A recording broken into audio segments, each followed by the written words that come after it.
Hello, this is a lecture on contrastive linguistics where we compare and contrast Arabic and English. The first lecture will not give us particular information. This is about how we should tackle the subject in general, how we should perform, because this is a mere introduction to contrastive linguistics for students who translate from English into Arabic and Arabic into English. And by mere introduction we mean we are not really studying the subject. We're studying just the beginnings of that subject.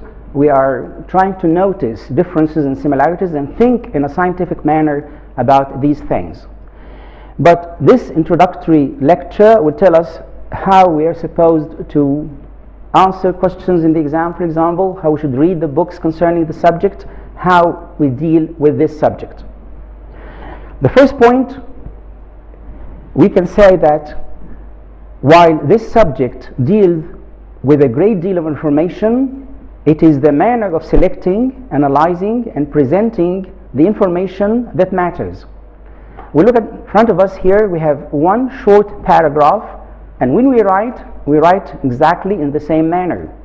This is a paragraph with indentation at the beginning. Of course, the number in red here because this is the first point, but when we are writing on a sheet of paper, we write a paragraph like that. This paragraph is made up of one sentence because we need one short paragraph on the screen, but usually we have more than one sentence per paragraph. We're saying here that we're dealing with information, but information here is not highlighted. What's highlighted is the word manner. It's the manner we select. That's point number one. Analyze and present information that matters. Now, the meaning of that is that in the age of information, or the revolution of information and technology, it's not important to put pieces of information on the page. What's important is that we should select the correct pieces of information, we should organize them, and we should present them properly. The information presented does not have to be inclusive. We don't write everything that has to do with the subject. This is just an introduction to the subject, so we don't have to cover everything. You do not have to cover every point. Select a few points and present them well. Now we move on. The information presented is so simple, and there is no requirement to really come up with something novel or rare. We have simple information concerning Arabic and English and the comparison and contrast between them. We don't bring something novel. Novel means something really new or something rare. We do this if we study for a PhD in the subject or an MA, or if we continue our study in this particular subject. But because this is a mere introduction, we need to get the information and then present it well. Later on, we discover what's really novel, new, or something rare nobody else said before. We are dealing with an introduction to a subject. The whole book is a simple introduction. It covers common knowledge that all the students who have had some experience with both English and Arabic know. Now, up to now, we say here there is nothing new. We need the students to think about what they know about English and Arabic, and of course they've been studying English and Arabic for some time. We need them to study, to observe, to select, to show us the skills of dealing with the two languages and whether they have this kind of linguistic sense or not. They can develop this kind of sense. What's important then? It is performance. In one word, performance. How we write about the subject, what things we select and how we say them. Presentation is important, how we present the subject. Correct, simple English, and we can never forget that. Correct, simple English. Sometimes we get very much interested in the pieces of information, and then we keep pouring pieces of information, one piece after another, and we forget that we are writing English, and we are somehow experts on English and Arabic because you are studying the two languages and you're comparing, contrasting them. So how come we know the two languages well so that we can compare and contrast them, and we cannot write simple, good English? So if there's something really very complicated, we don't need to say it. what we need to say is to write down our observations concerning the two languages in very simple, correct English, and once more it has to be correct and good English. We repeat this a number of times, say correct English again. This has to be really very important. Now, because some people who take this subject, they study it alone at home, they simply browse some books, look quickly here and there, and sometimes listen to lectures like this one. They do not write, and so we say 30% who fail the course over and over again. Some people do that. They don't have correct English. They keep reading books, maybe, and usually not correct reading. They just look at the information on the book, and they think that if they put the information on the paper, it is accepted. It is not accepted unless it is written in correct English. We need to conduct our study and performance in a common sense, simple way. Now, scientists and people interested in this subject sometimes write in a very complicated manner because they write to other scientists, to other researchers, scholars, and so on. But we are beginners, so we write things in a very simple manner, and we compare English and Arabic just like any ordinary people or ordinary person can do that. Of course, we leave the subject in depth to later on if we need to specialize or to major in this subject.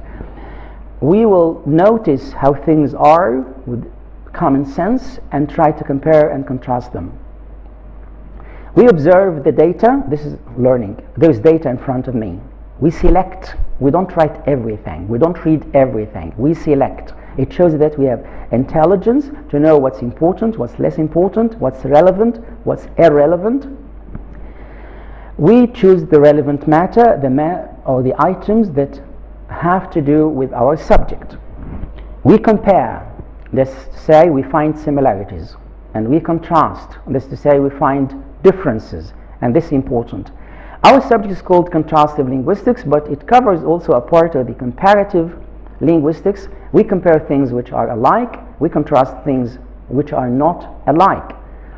So we compare and we contrast, we find similarities and differences, and then we express this in a clear, correct manner. What about data? Some people think knowledge is simply data, and that's not true. The computer is full of data, but the computer does not have wisdom and knowledge. Of course, some computers do actually have expert systems and they look very intelligent. But we cannot say that computers by themselves or hard disks or books, files are intelligent because they have data. Data is the raw material. If we can't use it well, it's completely nonsensical. We don't need just data, pieces of information thrown on a sheet of paper. The Arabic and English we read and write, this is the data we study. We are not studying something that's far away from us. We just sit at home, read newspapers in Arabic and English, compare them.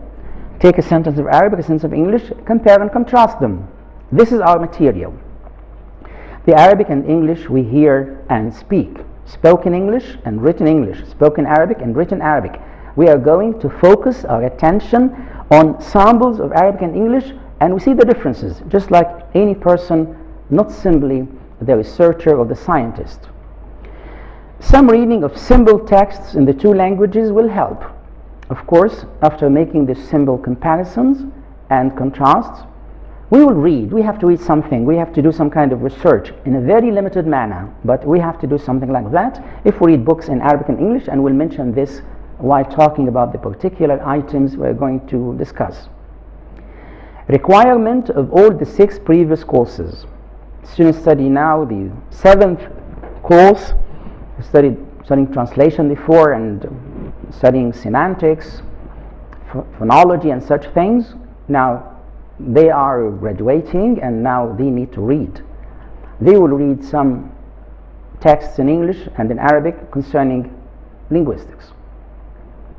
What's contrastive linguistics? Now, if we are writing an essay on that subject, we divide this essay into elements, into points, into paragraphs. We need to talk about contrastive linguistics and the relation to general linguistics. If we are writing an essay, we divide it like this. and I will talk about this in details after a minute. If I need to talk about contrastive linguistics, I first say what general linguistics is, because contrastive linguistics is an application of general linguistics. Then we need to make a comparison. We say, what's comparison? For example, in comparative linguistics, we compare languages which are alike. We compare French to Italian. We compare Arabic to Hebrew. We compare Italian to Spanish. We compare things which are alike. And we'll say more about this in a minute. If we're writing an essay on contrastive linguistics, we mention this idea, the comparison of comparative linguistics and languages which are alike. Now we give examples and details. If this is an essay, we write it this way. Then we talk about the objectives and commentary. What we see in front of us here, what is contrastive linguistics? This is an attempt to write an outline of an essay. The outline has paragraph 1. What is comparative linguistics? We have to say it is applied linguistics. First, there's general linguistics. This studies phonology, the science of sounds, studies vocabulary, studies morphology, etc. But then when you apply this, we call it comparative linguistics. But in another paragraph, comparative linguistics studies languages which are alike, like French and Italian. Then we give examples of languages which are alike, and we can compare French to Italian, English to German. This is, of course, a very general idea and the background. Then we talk about the objectives of contrastive linguistics. Why do we do that? Objectives here is the aims. Why we study that? We study that because we are translators and we need to see the differences and similarities, so when we do translation we don't make mistakes and we know how to handle ourselves. Now, to talk about this in more details, we take one element we mentioned before very quickly, which is general linguistics. If we write an essay on that, we say, what is general linguistics? Definition. General linguistics, if we need to say more here in the dotted part, we talk about what general linguistics is. This is where we study language in a scientific way. In the past, people studied language according to what other people said about that language. They studied the books of the older generations. They said, this person said and that person said, Aristotle said and Abu al-Aswad al-Du'ali said, and we simply take what is there, what's said by other people. In general linguistics, as a science, we have samples of the language and we study these samples, just like in science. The rules are not prescribed. The rules are not imposed on us, not by any person. The rules are deduced, are taken from the actual usage of the language. If we are writing an essay on general linguistics, we say what general linguistics is as a science of the language. Then we say it is divided into branches, and these branches start with the branch of phonetics. Phonetics studies the sounds of a language. These sounds could be consonants or vowels and other things other than that. For example, when you write consonant and vowels, they make words. So like when we say cat, we have ka as a consonant, a as a vowel, t as a consonant, but we have a stress on cat, so we have also the stress involved in phonetics. And the intonation. We will study phonetics in details later, and this lecture is simply an introduction, the general idea. We'll study phonetics not in general, as the students did this before in the 4th term, but we study phonetics in terms to the differences between Arabic and English phonetics. And this has to be divided into elements, into the consonants of English and the consonants of Arabic, the vowels of English and the vowels of Arabic, and then the continuous speech of both languages. So we need to write something about phonetics. We need to write something about phonology, or to study something about, after phonetics and phonology, we study morphology, which is the structure of words, like the Arabic ilm al-sarf. So we study ilm al-sarf in Arabic, and we study morphology of English, or the morphology of the two languages. The syntax is the sentence structure. Of course, nobody is going to write any essay on that. All this is simply a general introduction about what we are going to do. For example, Our first lecture will be about the writing system. The second will be about the phonetics of the two languages, but we just take one part, which is the consonants, and then we move on to other elements under that. Then we come back to our focus in this lecture, which is how we perform. What I said now is that our science here, the study we are interested in is contrastive linguistics, and we are only interested in English and Arabic. We're going to compare and contrast them. The contrast is more because the differences are more, and when we study the differences, we study the differences on a number of levels, the differences and similarities on the level of phonology, and so on and so forth. But then once more, in this lecture, I want to focus on this idea. We say performance. Any idea we will get by reading, by listening, by comparing and contrasting, we have to write it down. We write these ideas down in a manner, and this is our performance, how we write down these ideas, how we organize them, and how we write them in correct English, in simple grammatical English. And this is not really very difficult. It would be difficult if we need some kind of a literary English, some kind of a structure that's really novel and new. What we need is simple facts, and we'll see how we'll do that. Simple facts written in simple English in very few words. We need correct sentences in one word. Grammar is our focus. Yes, our subject is contrastive linguistics, but we get very few points and we present them well. We show that we are able to handle ourselves concerning the two languages and the differences and similarities in simple grammatical English. And when you talk about Arabic, we still use English. If we give examples, the examples will be Arabic, of course, but the commentary will be in English, because this is the language we are trying to learn. Arabic uses the Arabic alphabet. This is a sample of how we perform.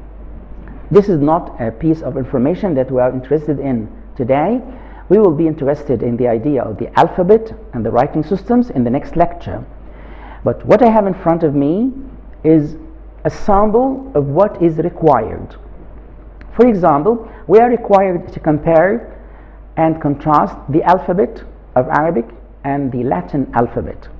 Now, how can we do that? We can use this in a very complicated way, and this is not required. We are required to give this simple piece of information in simple, correct English. For example, this sentence goes like this: Arabic uses the Arabic alphabet. Now, if I use Arabic here, of course, it's capital letter for two reasons. It's a proper name or an adjective taken from a proper name, Arab. It has to be capital. And when we start our sentence like in while, we have to start with a capital letter. Now, Arabic here is singular. It's the Arabic language. It's a noun here. And uses is the verb. The verb here is in the third person singular in the present, so we say uses and not use. And then we say the Arabic alphabet, Arabic again, capital letter, and then alphabet, and full stop, and then a new sentence. Now, if we say that we have the piece of information concerning the Arabic language using the Arabic alphabet, and I'll talk about this in details later, and the information is correct, so why not consider this correct even if it is written something like in Arabic use Arabic alphabet or Arab alphabet? We cannot do that. We are talking about languages and we are comparing them and contrasting them. We have to write this in correct English. If the English is not correct, nothing else is correct. Okay? So Arabic uses the Arabic alphabet, a symbol, ayina. English uses the Latin alphabet. Now, why do we have very short sentence like these? This is a possibility in English that we can have units like these. A short sentence like this one and finished, and then another short sentence like this one and finished. This is not the only kind of English there is, but this is possible in English. We have discrete units that are small like this one, and another unit that is small like this one, and this is correct. What matters is that we say Arabic uses, another sentence is English uses. This is very, very simple English, and the information is correct. Now, these two simple sentences could be used together in one longer, complex sentence. Another possibility, not the only one. While Arabic uses the Arabic alphabet, comma, and this is mandatory, it has to be there. English uses the Latin alphabet. The difference between two simple sentences here and one long complex sentence here is a stylistic difference, a manner, this is a thing of style. Students can write in this simple manner or this a little bit more complex, and both are correct. Now, the information is there in the first two sentences, exactly the same like the information in the second one. Of course, there's only one difference of style, but students can write in this manner or in the second one. And the best thing is to use a variety of styles, using the simple one at the beginning and the complex one here. Now, this is what I'm talking about this lecture. We have information concerning the writing system, the alphabet of Arabic, being different from the alphabet of English. The English uses the Latin, etc., etc. This kind of information, a very simple one that's known by almost everybody. It's not something that's really very difficult, but it is said in correct English and in the correct style. We are going to practice doing that. While reading books, we'll get information and write it again in our own simple English in this manner. After a while, we will be able to express ourselves in a very clear manner, and then stylistic issues will come later. Now, another example is this. Arabic uses the Arabic alphabet. In contrast, English uses the Latin alphabet. The difference here is simply, I have a simple sentence like the one before, and another simple one, but starting with, in contrast, this adverbial. We use this to make some kind of cohesion in the text. The text is not only simple sentences, but side by side. We can do this sometimes, but sometimes we have to make this kind of coherence to make the text look linked together. So this is a third possibility. I can use two simple sentences, but there is more coherence in this one, because I want to put English against Arabic and see that there is a big difference here. The writing system is completely different. We'll see that some of the phonetic elements are the same, are exactly the same, identical. So there are similarities, but in the writing system there is no similarity whatsoever. So that's why we have here in contrast. Now we go back again, we have two simple sentences as we have here, and then we have one complex sentence that has the two elements of the two simple sentences, and then we have two simple sentences with a cohesive marker. Two simple sentences with a word that links them together in meaning but not in structure. We still have a capital I here, and then we have contrast and then comma, and then after this, if we use another word other than English, it will start with a small letter, but English every word starts with a capital letter. These elements are taught in the writing course and in the grammar course, and we cannot ignore them here. We cannot say in grammar we write grammatical English, but when we come to contrastive linguistics, we put the information down on the sheet of paper, and grammar does not matter very much. This will be a contradiction, because how come we study language and we don't try this in language that's acceptable? So here I'm focusing on the manner we write. Look at this one. Arabic is written from right to left, another piece of information. We move on from one piece of information to another, and my focus here is how we present the information. Very simple English, but correct. Arabic is written from right to left. English, on the other hand, is written from left to right. Now, what's new here? I wrote a sentence about Arabic, simple sentence, full stop, then a sentence about English. On the other hand, is used as a cohesive marker, on the other hand here, with a comma before and a comma after. It is inserted in the middle of the second sentence. I can start with it at the beginning of the second sentence with a capital O. I can also put it directly after the subject, and this creates cohesion. It makes the text link together. I could have said Arabic is written from right to left, full stop. English is written from left to right. That's correct, but I added on the other hand in the correct place. On the other hand shows that they are different. They are opposed to one another. This is one thing and this is another. I should know the right kind of cohesive marks. We study this in the essay writing, and now we say, but this is one course and this is another. They are not. We are studying one thing. We're studying English and we're studying Arabic, and we should use the information and the skills we have in one course into another course. But generally speaking, we write about English and Arabic in correct English, in a simple manner, in a clear manner, as we have it here. Another point: Arabic letters have different forms in different contexts. Arabic letters have, before that we said Arabic uses and English uses. The subject was singular, we said uses. Now the subject letters is plural, and we say have and not has. When I say Arabic letters have, this is a grammatical kind of English. Most students who read a lot, who can write good English, will say, this is not necessary. Why are we talking about that? We know that. Yes, this is good, but I want everybody to know that we present the information correctly, and after we write any kind of text, we have to read it again, revise it, and make sure that it is grammatical. Arabic letters have, very clearly, not has, different forms in the different contexts. These are pieces of information we'll talk about again next time. It's talking about how Arabic is different from English. Arabic has its own alphabet. Its own here because Arabic is written in Arabic alphabet, while English is written in Latin, not in Arabic alphabet. So Arabic has its own. It's Arabic all the way through. So that's why we use own here. Arabic has, this is clear, while letters have. We have Arabic here, but Arabic is not the subject. It's an adjective here, and Arabic here is the noun. The letters have and Arabic has. Start with a capital letter, we end with a full stop. Arabic as the language and Arabic as an adjective is always with a capital letter everywhere. Arabic is, and the Arabic language is. The difference is we can never say the Arabic is. If we say the, we have to use language. Again, when students read quickly and they don't notice or don't read a lot, we see things like this: the Arabic is, or etc., etc., which is not correct. We use the because it comes with language, so we say the Arabic language is. Arabic alone is a proper name that doesn't take the before it. Now this is also important. So if we use Arabic alone, fine. If we use language with Arabic, we have to use the.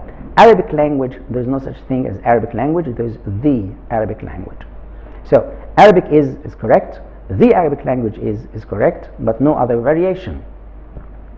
In Arabic we do, and Arabic does. If we read English well, we see these things, and we see how they work. When we say in Arabic we do, in Arabic is here a cohesive marker may be at the beginning of a sentence or so to start talking about this part or that part, and it is here used as a prepositional phrase at the beginning of a sentence. It's an adverbial in general. This is outside the sentence. So the sentence starts with we do. All sentences start with the subject and then a verb. But if we have an adverbial before the subject, we have a comma here, especially when we have two words or more, not only one. Now the subject is we, and that's why we have do. But when you say Arabic, we say does. There's no in here. We don't have to confuse things. Of course, this appears when people write quickly and things are mingled up. If we say in Arabic, this is prepositional outside the sentence, we start the subject now with we and do, and then we continue. Or we say Arabic does whatever. Look at the grammar, look at the punctuation, and this has got to be correct. Now, let's come to some points to practice. But before we say this, we say what we said today. We didn't say anything about the material we're studying itself. We talked about the manner of presenting this material. So, let's see something very general. What's contrastive linguistics? This is a question we need to answer. We answer this first question by reading the book. I didn't talk about this, of course, today. I just give a few hints about what we study here, about contrastive linguistics as an applied study of general linguistics. General linguistics being the study, the scientific study of language, which is divided into phonology, morphology, syntax, etc. Contrastive linguistics uses the information and the knowledge we get from general linguistics in an applied manner where we contrast two languages coming from two different origins, like, for example, English and Arabic. Students need to study this idea as an introduction to the course. They need to study this in the book, at least one chapter. If they can read more, that's fine, that's great. Now, who should study it and why? Now, those who study contrastive linguistics, like the subject we're studying, like studying Arabic and English at the same time, comparing and contrasting them, can use this for two main purposes. One of them is the one we have, our purpose of studying this subject, which is translation. Translating from English into Arabic or Arabic into English. The translation between these two languages needs some kind of knowledge of the two languages themselves and how we compare and contrast their structures and phonology, etc. So who needs this kind of study? For us, it is the translator, and also for teaching. If we teach English to people coming from a background speaking Arabic, or if we teach Arabic to people coming from a background speaking English. So also teachers need that. Explain the meanings of the following terms: phonology, morphology, and syntax. We need to do this in preparation for what we're going to do next time, which will be our first lecture proper. The first element we are going to study in details. We need these because we will study the phonology of the two languages, or actually we're not going to study them, but we're going to refer to the two phonologies, the phonology of English and Arabic. And we're going to remember things we studied before when we studied the phonology of English. Phonology being the study of the sounds of a language, and phonology will also tell us about the grammar of the sounds, how they work together, the rules of these language sounds occurring together. Generally speaking, it's about the sounds, which are the consonants, the vowels, and continuous speech. Morphology studies the structure of words and meaningful parts of words, and we have a whole chapter on that. We are not answering the question now. If we need an answer, we have a very long chapter on morphology in our book. But before we start reading any part in the book, we need to know what phonology is, at least as a term, studying the sounds of the language as consonants, vowels, and stress, and so on. Morphology, studying the words and parts of words, and syntax, studying the grammar of the language. Write a short essay on contrastive linguistics. If we need to write an essay like that, we'll use a plan like the one we mentioned before. We have paragraphs, and then we start with a paragraph saying what contrastive linguistics is in general, or how it depends on a general science called general linguistics, being itself a mere applied science, and then how it compares and contrasts two languages, etc. Just let's have an idea about that. We may not be interested in writing an essay on contrastive linguistics in a theoretical manner. We need simply to know what this thing is in general, and then study the chapters of the book, and then at the end we can say what it is exactly. So, general idea when we contrast two languages of two different origins, two different structures, etc. What's more important in this course, content or form? Usually we have this problem with the students starting to learn foreign language, and when they are asked to write an essay in a general sense, like in the essay course, or an essay on the phonology of English and Arabic in a particular subject like our subject, they think that it is content that matters and form doesn't matter. And we can say that we need form that's really brilliant and content that's not worthwhile. We can't say that. We need both content and form. And if the content in the minds of some people is really very good, while the form is really very bad, we still have got something right because there is content. We say about language, language does not work in this manner. If the form of the language is faulty, is bad, there is no content. The content of the language is understood through the form. Content here means the information. If we say the pieces of information are correct, but the language is incorrect, this doesn't work here. We will have to say that the form has to be right so that the content will be right. But if we look at our particular course, we are more interested in form, meaning that interested in writing good English, organizing the ideas properly, comparing and contrasting in the logical manner, and so on, not the amount of information. So if people study books and books on contrastive linguistics without being able to express themselves in good English, their effort goes to nothing. We need to know how to do this in good form. Is there really a great difference? If we think about language, form is content.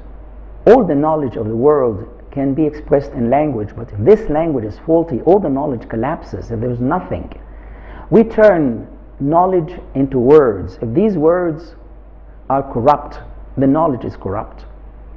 They are one thing. Mention some major difference between Arabic and English. No attempt at remembering or memorizing information. Create your own. This is one more important requirement. The idea of memorizing, as we said, the book has got lots of pieces of information, and students usually try to make some kind of an achievement by memorizing a very large part of the book or the information included in a manner that's clumsy, that's not correct. We need something else. We need just a little of the information in the book. We read it, we understand it. Sometimes we don't understand some parts of the book, it doesn't matter. Sometimes we forget parts of the book or the information, it doesn't matter. We still remember some pieces of information, that's fine. Present that well, and more importantly, are you able to observe things on your own and see differences between the two languages that are not mentioned in the book, which is a very small one, a mere introduction, and talk about that. Once more, mention some major difference between Arabic and English, and there is no attempt at memorizing or remembering the information. Let's say you live, you read Arabic, you read English, you discuss things with people, you see films, this is real life experience. And then you say, I have noticed that in English we do this, but in Arabic we do that, and there's a difference here, this is a major difference. You have acquired the ability to see things on your own and then express that. If we do this, we are creating information. And this is one part of what we do. We don't simply memorize information, which is really useless. Computers can store information. Pieces of paper store information. We don't simply store information, but we do a lot of things that I talked about today, and another thing, we create information. Create. Say something that you didn't read in the book, or even read in another book, you noticed on your own. And we can write this in our commentary. Now, I have shown students how we write, how we perform. I can show another thing. When you write in the exam about a general issue, for example, in our exam we talk about a subject like the consonants of English and Arabic, compare and contrast them, write a short essay, and then we ask particular questions about how the sound sh is represented in English in different spellings. So we have essays to write, and we have simply a very small piece of information to write. One type of question is to write a whole essay on the two languages. Of course, on one particular thing of the two languages, like the vowels of the two languages. And another thing is simply to provide a few words. For example, if I say, how is the sound sh represented in English in different spellings? So we say, simply, she, social, nation. This is the answer. How?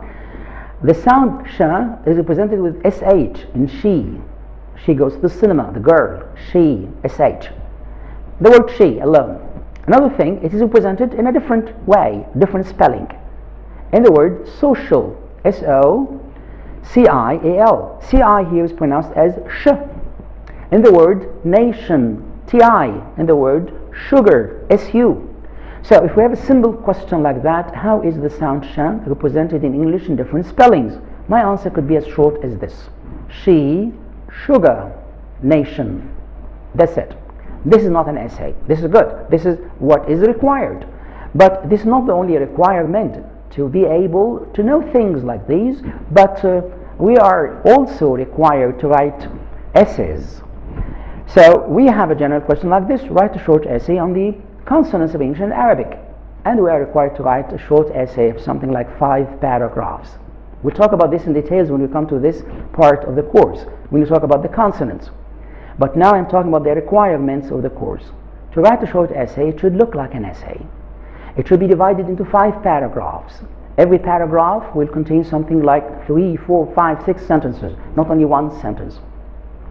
And every paragraph will talk about one particular point.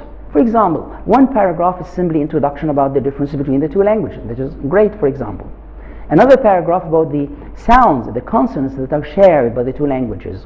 Another one about the similarities. Another one about the differences. Another one about the commentary and how I see things. What I mean is, I write my answer in the format of paragraphs. So it will look like this. Looking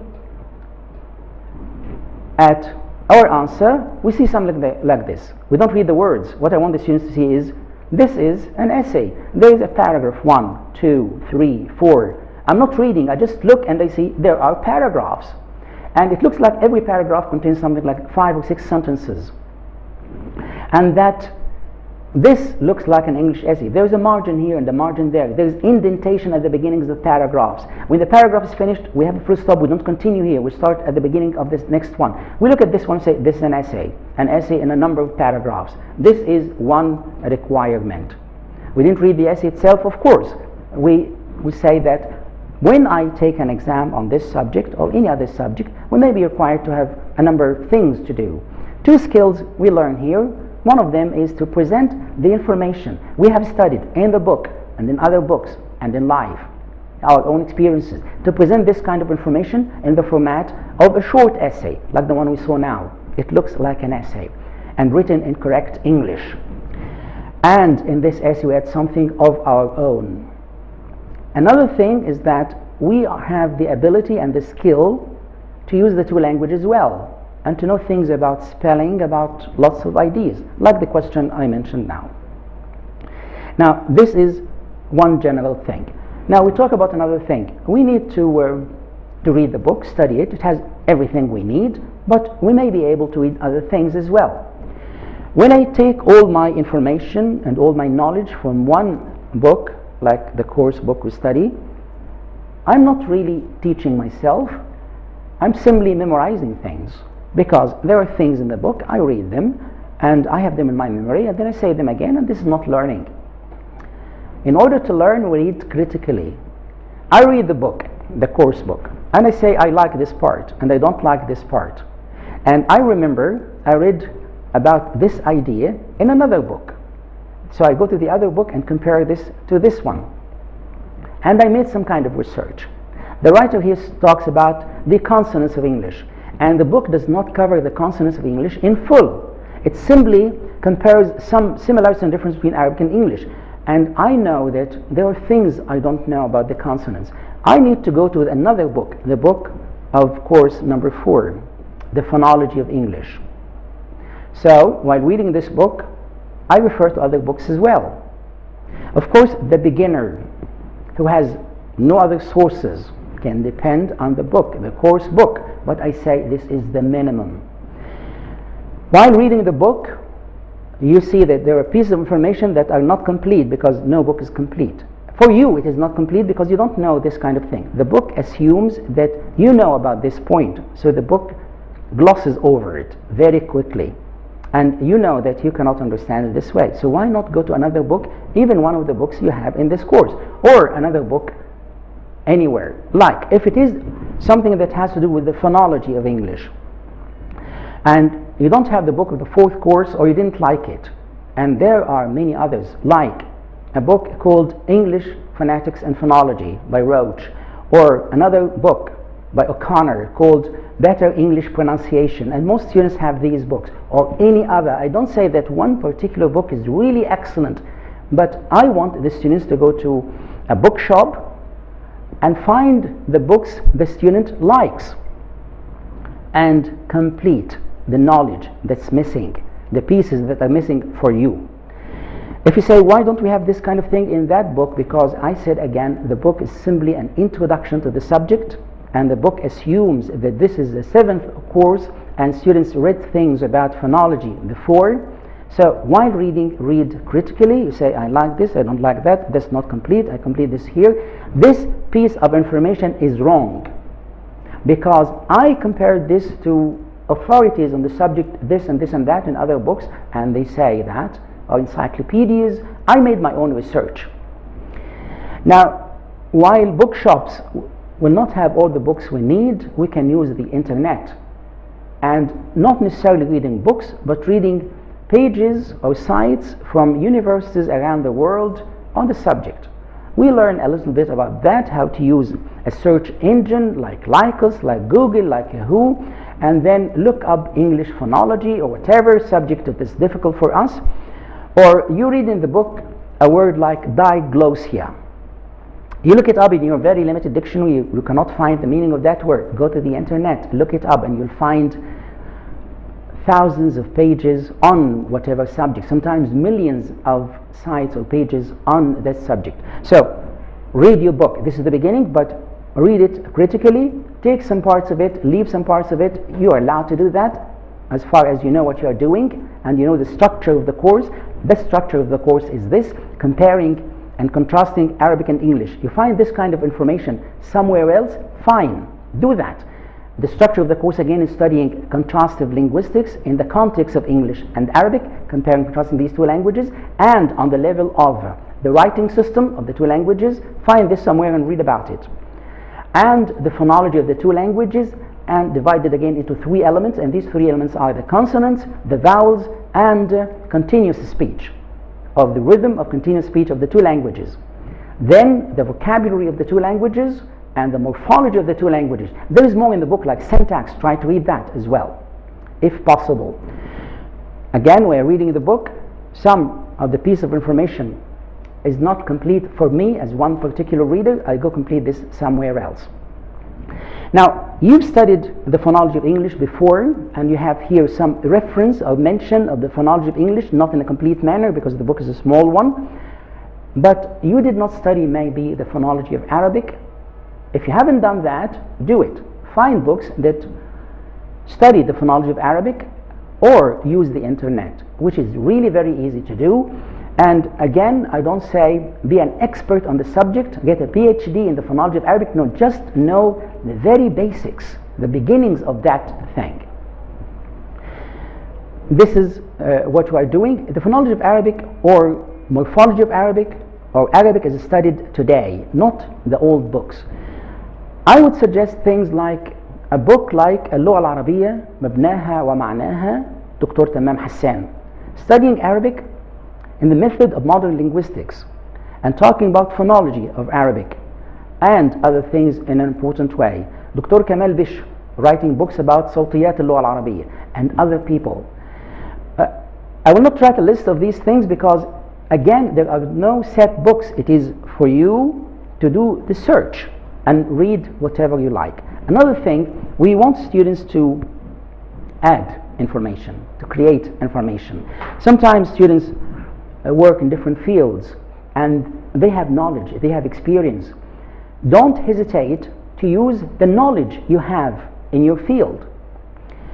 For example, if you do a lot of translation in your job concerning medicine or so, and you read a lot of medical dictionaries, and then this taught you something about how Arabic is different from English. Use this kind of information in writing about the differences between Arabic and English.